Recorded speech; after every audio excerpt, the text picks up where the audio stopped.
Buongiorno e ben ritrovati con l'informazione flash di newsicilia.it. In apertura i nuovi dati diffusi dall'Associazione per lo sviluppo dell'industria del Mezzogiorno. In Sicilia aumentano le assunzioni, l'occupazione cresce più del doppio rispetto al nord.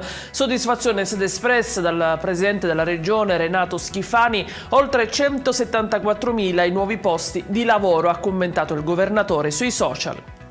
Un passo decisivo per sostenere le aziende colpite dalla frana di Niscemi e dalle conseguenze del ciclone Harry arriva con la pubblicazione in Gazzetta Ufficiale della norma che supera l'impugnativa del Consiglio dei Ministri sull'obbligo del DURC. Si sbloccano così le ultime pratiche ferme, consentendo l'avvio dei pagamenti per circa 2 milioni di euro.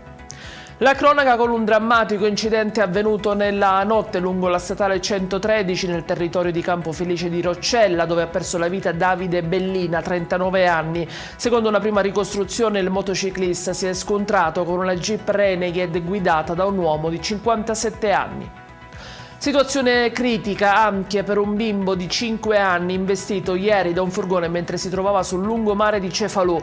Trasferito in soccorso all'ospedale Villa Sofia di Palermo, il piccolo ha riportato un grave trauma cranico.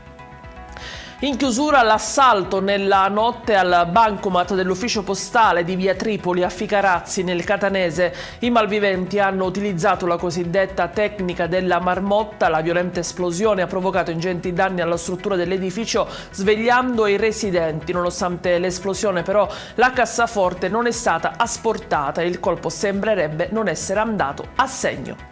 Ed è tutto per questa edizione. Vi ricordo come sempre che i dettagli su queste notizie e molte altre li trovate sul nostro sito e sui nostri canali social. Grazie per averci seguito e a stasera con nuovi aggiornamenti.